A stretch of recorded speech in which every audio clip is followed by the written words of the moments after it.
এই যে বইটা তোমরা দেখতে পাচ্ছ, এটা হচ্ছে তোমরা যে সরলা পরীক্ষা দেবে, সরলা পরীক্ষার এটাই পাঠ্যপুস্তক।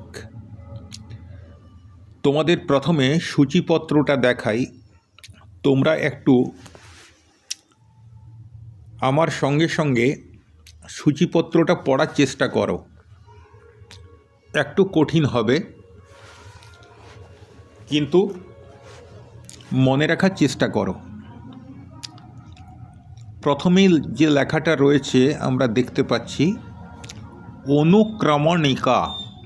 অনুক্রমণিকা, অ দন্তন্বয় হ্রস্বকার, কয়ে রফলা ম মূর্ধন্যয় হ্রস্বইকার, কয়ে আকার। অনুক্রমণিকা, অনুক্রমণিকা। এবারে দেখো এদিকে পরপর 1 2 3 4 5 এভাবে 22টি আমাদের পাঠ আছে। প্রথম পাঠ যেটা, সেটা হচ্ছে সরস্বতী বন্দনম। সরস্বতী বন্দনম। তারপরেই রয়েছে বর্ণমালা। বর্ণমালা। তাহলে প্রথম অধ্যায়ে পাচ্ছি আমরা সরস্বতী বন্দনম, বর্ণমালা। ভালো করে লক্ষ্য করো, এখানে অনেক যুক্তাক্ষর রয়েছে, তো যার জন্যে তোমাদের একটু সমস্যা হবে। এরপরে যখন আমরা পাঠগুলো পড়ব, তারপরে যখন তোমরা আবার এই জায়গাটা পড়বে, তখন দেখবে খুব সহজেই বুঝতে পারছো। সরস্বতী বন্দনম বর্ণমালা, এটা প্রথম অধ্যায়। দ্বিতীয় অধ্যায় অকারযুক্তানি পদানি। অকারযুক্তানি পদানি, অর্থাৎ অকারযুক্ত পদ। খুব সহজভাবে বলতে গেলে অকারযুক্ত শব্দ, যে পদে অকার আছে। যেমন তোমরা ঈশ্বরচন্দ্র বিদ্যাসাগরের বর্ণ পরিচয়ে পড়েছ, কর, খল, জল, ঘট, সবগুলোই অকার দেয়া। যখন অকার দেয়া পদগুলো তোমাদের পড়া হয়ে যাবে, তৃতীয় অধ্যায় যেটা, সেখানে দেখবে রয়েছে আকার ইকার যুক্তানি পদানি। আকার ইকার যুক্তানি পদানি, অর্থাৎ আকার এবং ইকার যুক্ত পদ। এরপর 4 নম্বর যে অধ্যায়, চতুর্থ অধ্যায়, এখানে আমরা পড়ব বহু বচনম। বহু বচনম। দেখো এখানে দুটো ব আছে। বহুর যে বটা, এটা পেট কাটা, আর বচনমের যে বটা, এটা পেট কাটা নয়। এটা আমাদের মনে রাখতে হবে, সংস্কৃত ভাষায় দুটো ব আছে। পরে পড়ব আমরা, এখন শুধু মনে রাখো। ব্র্যাকেটের মধ্যে রয়েছে পুং। দেখো অনুস্বার মানে মাথার উপর একটা বিন্দু। পুং স্ত্রী ন। পুং মানে পুরুষ, স্ত্রী মানে স্ত্রী, ন মানে নপুংসক অর্থাৎ ক্লীব। এখানে আমাদের 3টে লিঙ্গ পড়তে হবে। এক হচ্ছে পুরুষ লিঙ্গ, যেটাকে আমরা পুংলিঙ্গ বলি, স্ত্রীলিঙ্গ, এবং নপুংসক লিঙ্গ, যার আরেকটা নাম ক্লীবলিঙ্গ। এরপর ক্রিয়াপদম। ক্রিয়াপদম। ক্রিয়াপদম। ক্রিয়াপদম, ক্রিয়াপদ যেগুলো, এর বন্ধনীর মধ্যে রয়েছে বর্ত এ ও, মানে বর্তমানকালের এক বচন। বর্তমানকালের এক বচনে আমরা ক্রিয়াপদের কীরকম কীরকম রূপ হতে পারে, সেগুলো আমরা পড়ব। ষষ্ঠ অধ্যায়ে আমরা পাব ই উ উ ঋ যুক্তানি পদানি, ই উ উ ঋ যুক্তানি পদানি, অর্থাৎ ইকার মানে হ্রস্ব ইকার, হ্রস্ব উকার, দীর্ঘ উকার এবং ঋকার যুক্ত যে পদগুলো অর্থাৎ শব্দগুলো রয়েছে। সপ্তম অধ্যায়ে আমরা জানব, সপ্তম অধ্যায়কে দুটো ভাগে ভাগ করেছে। দেখো, সপ্তম সাতের অ, আর তারপরে ব্র্যাকেটের মধ্যে আবার দেওয়া আছে আ। সাতের অতে আমরা কি পড়ব?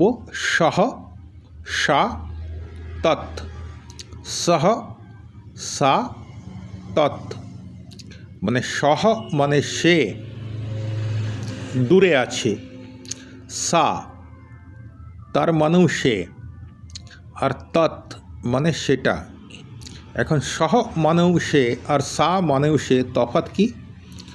সহ পুংলিঙ্গবাচক শব্দকে বোঝাবো, যেমন বাবা, বালক ইত্যাদি ইত্যাদি। সা স্ত্রীলিঙ্গবাচক শব্দকে বোঝাবো, যেমন মা, ভগিনী, নদী, লতা এগুলো।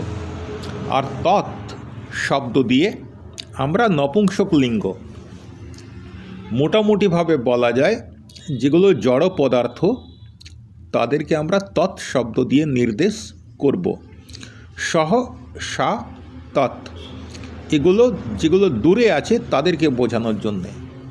আর সপ্তম অধ্যায়েরই যে আ উপ অধ্যায় রয়েছে, এতে দেখো রয়েছে এ সহ, এ সা, এ তৎ, এ সহ, এ সা, এ তৎ। দেখো, অধ্যায়ের যে অ অধ্যায়ে যা ছিল তার সামনে শুধু এ যোগ করে দেওয়া হয়েছে। সহ ছিল সেটা হয়েছে এ সহ, সা ছিল সেটা হয়েছে এ সা, তৎ ছিল সেটা হয়েছে এ তৎ। ব্যাস, শুধুমাত্র এ যোগ করার জন্যে দন্তস্বটা মূর্ধন্যস্বয় পরিণত হয়ে গেছে। তাহলে এ সহ, এ সা, এ তৎ। এস মানে কাছের এ, এ সা মানেও কাছের এ, আর এ তৎ মানে এটা।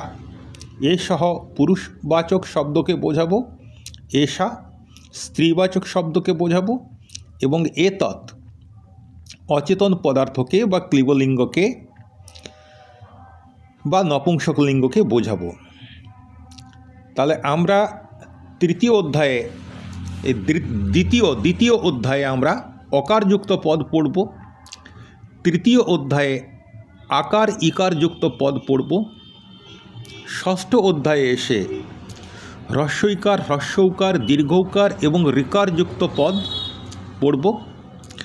এরপরে অষ্টম অধ্যায়ে এসে আমরা একার ঐকার, এ ঐ ও ঔ অং যুক্তানি পদানি। অষ্টমে দেখো রয়েছে এ ঐ ও ঔ অং যুক্তানি পদানি, অর্থাৎ একারযুক্ত, ঐকারযুক্ত, ওকারযুক্ত, ঔকারযুক্ত এবং অনুস্বারযুক্ত পদ আমরা পড়ব। এরপর তে, তাহা, তানি এই সংক্রান্ত বিষয় পড়ব আমরা নবম অধ্যায়ে। যখন পড়ব তখন তে, তাহা, তানি এগুলোর মানে আমরা চর্চা করব। দশম অধ্যায়ে আবার বহুবচনম আছে। চতুর্থ অধ্যায়ে বহুবচনম আমরা পড়েছিলাম, দশম অধ্যায়ে আবার আমরা পড়ব বহুবচনম। বর্তমানে, বর্তমানে বর্তমান কালে, আর এর বিষয় হচ্ছে পাঠশালা, পাঠশালা, পাঠশালা।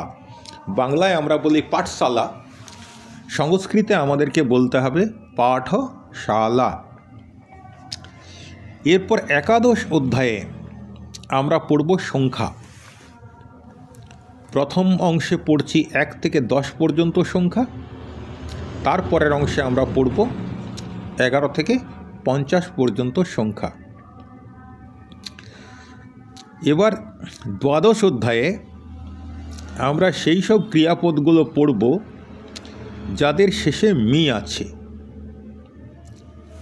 পঠামি, গচ্ছামি ইত্যাদি ইত্যাদি ও জানবে। এখন তো শুধু আমরা সূচিপত্রটা চর্চা করছি, যখন ভিতরে ঢুকব সব আস্তে আস্তে জানতে পারবে। ত্রয়োদশ অধ্যায় মানে 13তম অধ্যায়ে আমাদের মৌখিক অভ্যাস হবে। আমরা মুখে মুখে কথা বলবো, লেখার দরকার হবে না। বিষয়টা কি আছে? পরিচয়াহা। পরিচয়াহা, আমরা আমাদের পরিচয় দেব, কিভাবে দিতে হয় সেটা আমরা মুখে মুখে অভ্যাস করব। চতুর্দশ অধ্যায়ে রয়েছে মহা, সেই সব ক্রিয়াপদগুলো যাদের শেষে মহ আছে, ময় বিসর্গ। দ্বাদশ অধ্যায়ে পড়েছিলাম, মানে পড়তে হবে আমাদেরকে যেসব ক্রিয়াপদের শেষে মি আছে। আর চতুর্দশ অধ্যায়ে আমাদের পড়তে হবে যেসব ক্রিয়াপদের শেষে মহ আছে। এরপর পঞ্চদশ অধ্যায়ে অর্থাৎ 15তম যে অধ্যায় রয়েছে সেখানে আমরা পড়ব ওয়ং ভারত ভক্তাহা। ওয়ং ভারত ভক্তাহা, এটা কি? এটা হচ্ছে গীতম। গীতম দেখো ব্র্যাকেটের মধ্যে লেখা রয়েছে গান, অর্থাৎ ওয়ং ভারত ভক্তাহা, এই গানটা আমরা করব। এটা কণ্ঠস্থীকরণায়, এটা আমাদেরকে মুখস্থ করতে হবে। কণ্ঠস্থীকরণায়, মুখস্থ করার জন্যে। যদি এগুলোর মানে তোমরা করতে নাও পারো কোনো সমস্যা নেই, এটা হচ্ছে শুধু মুখস্থ করতে হবে। কণ্ঠস্থীকরণায়। ষোড়শ অধ্যায়ে আমরা পড়ব দ্বিবচনম। দ্বিবচনম, দ্বিবচনম দেখো দয় বয় হ্রস্বইকার আছে, সংযুক্ত বর্ণ। বাংলায় এবং ইংরেজিতে আমরা একবচন এবং বহুবচন পড়েছি। বাংলা এবং ইংরেজিতে দ্বিবচন নামের কোনো ধারণা নেই, কিন্তু সংস্কৃত ভাষায়, সংস্কৃত, গ্রিক, ল্যাটিন এই সব ভাষাগুলোই দ্বিবচনের ব্যবহার ব্যাপক। তো আমরা সেগুলো পড়ব। সপ্তদশ অধ্যায়ে সকলে নব উল্লাস, লয় লয় আকারটা কীভাবে লিখেছে একটু লক্ষ্য করে দেখো। এভাবেও লেখা যায় আর অন্য আরেকভাবেও লেখা যায়। সকলে নব উল্লাস, এটার ব্র্যাকেটে কি লেখা রয়েছে? আবার দেখো লেখা রয়েছে গীতম, এটা আমাদের একটা গান, এটাও শিখতে হবে। এরপর অষ্টাদশ অধ্যায়ে আমরা শিখব ত্বম, এটা তয়ে ব, সামনেই যেটা দিয়ে শুরু হচ্ছে সেটা হচ্ছে তয়ে ও। তয়ে ও ময় হসন্ত, ত্বম মানে তুমি। তুমি দিয়ে ক্রিয়াপদ শিখব আমরা, সেগুলো হচ্ছে সেই সব ক্রিয়াপদের শেষে থাকবে সি, থাহ, থ। হয়ে গেল মোটামুটি আমাদের ব্যাকরণ সংক্রান্ত বিষয়, এখানে শেষ হবে ত্বম দিয়ে। এরপর একটা গদ্য পড়তে হবে আমাদেরকে, একটা বর্ণনা। অহো সুমধুরঃ কালঃ, সুমধুরঃ কালঃ, অহো সুমধুরঃ কালঃ। আহা কি মিষ্টি সকাল, কি মিষ্টি সময়। কালঃ সকাল নয়, কালঃ মানে সময়। আহা কি মিষ্টি সময়। এরপরে হচ্ছে সংযুক্তাক্ষরাণি। সংযুক্তাক্ষরাণি যুক্তাক্ষর দেয়া শব্দ আমাদেরকে পড়তে হবে। যুক্তাক্ষর কিভাবে লিখতে হয় সেটা আমাদেরকে শিখতে হবে। এরপর যেটা পড়ব সেটা হচ্ছে পরপীড়নং। পরপীড়নং পাপকরম, পরের উপর পীড়ন করলে অর্থাৎ পরের উপর অত্যাচার করলে সেটা কি হয়? সেই কাজটা পাপকরম, পাপ তৈরি করে। অর্থাৎ আমি যদি অন্যের উপরে কোনো অন্যায় করি, অত্যাচার করি, তাহলে সেটা আমার পক্ষে পাপকারী হবে, মানে আমার পাপ হবে। এরপর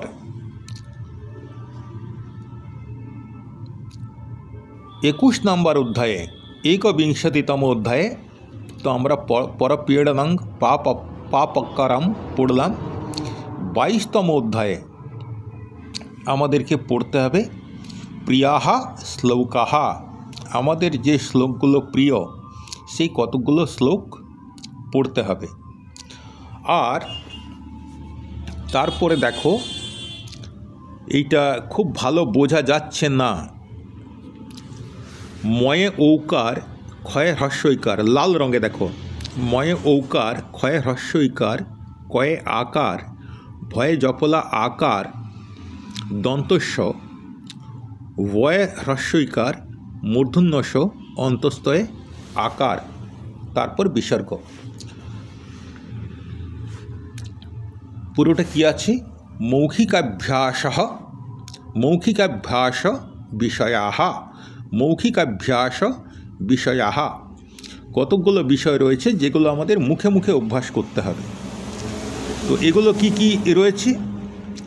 ছাত্র উপযোগিনী বস্তুনি, ছাত্র যুক্ত উপযোগিনী, ছাত্র উপযোগিনী অথবা ছাত্রা যুক্ত উপযোগিনী, ছাত্র উপযোগিনী, ছাত্রা মানে ছাত্রী, তাহলে ছাত্র ছাত্রীদের উপযোগী যেসব বস্তুসমূহ রয়েছে, বস্তুনি, সেইগুলো আমাদেরকে জানতে হবে। আর তারপরে সব শেষে আমরা জানব अस्माकं গৃহং কুটুম্বঃ চ, চ মানে এবং, अस्माकं মানে আমাদের, গৃহং মানে ঘর, এবং কুটুম্বঃ মানে ঘরের যাদের সঙ্গে আমাদের সম্পর্ক আছে, আত্মীয়জন, বাবা মা দাদা দিদি দাদু ঠাকুমা এইসব। তাহলে মৌখিকাভ্যাস বিষয়াহার মধ্যে পড়ছে ছাত্র উপযোগিনী বস্তুনি, আর পড়ছে अस्माकं গৃহং কুটুম্বচ। তো এই যে তোমাদেরকে সূচিপত্রটা পুরোটা বললাম, এই সূচিপত্রটা এই জন্যেই বললাম যে সরলা পরীক্ষায় তোমাদের কি কি পড়তে হবে সরলা পরীক্ষার জন্য, সেটা সম্বন্ধে তোমাদের একটা প্রাথমিক ধারণা তৈরি হওয়া দরকার। প্রথমেই আমি যেটা বললাম যে এগুলো তোমাদের পড়তে একটু অসুবিধা হবে, যেগুলো আমি পড়লাম এই মাত্র। কারণ কি? কারণ এখানে সংযুক্ত বর্ণ আছে, যুক্তাক্ষর আছে। প্রথমেই দেখো অনুক্রমণিকা, কয়ের অফলা আছে, কয়ের অফলাটা কেমন তোমরা এখনও জানো না, এখানেই প্রথম দেখছো।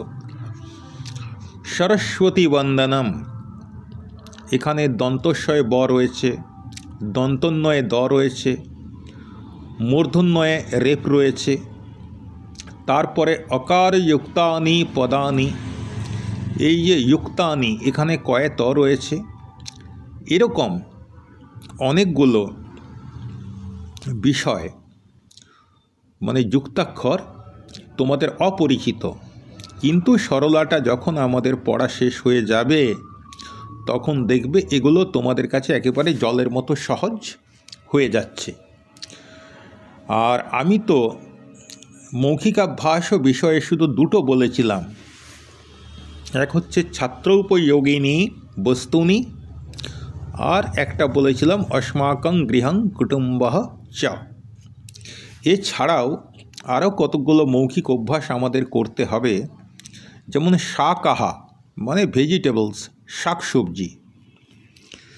আর দেখো তার নিচে রয়েছে পাশাওয়াহা মানে পশুরা, পশুযুক্ত অ পাশাব, পাশাওয়াহ মানে পশু শব্দের বহুবচন। আর কি পড়তে হবে?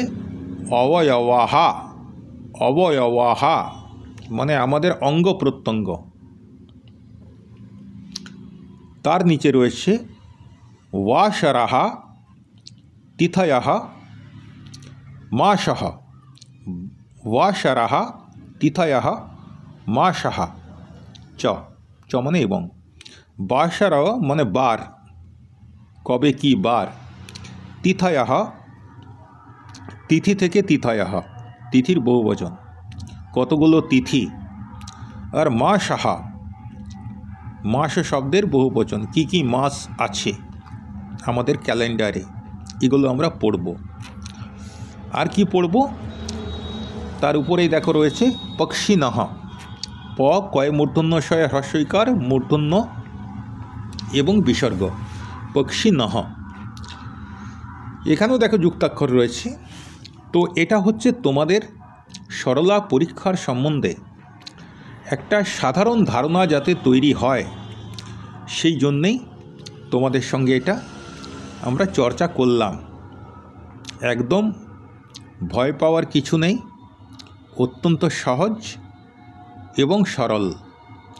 যখন এবারে আমরা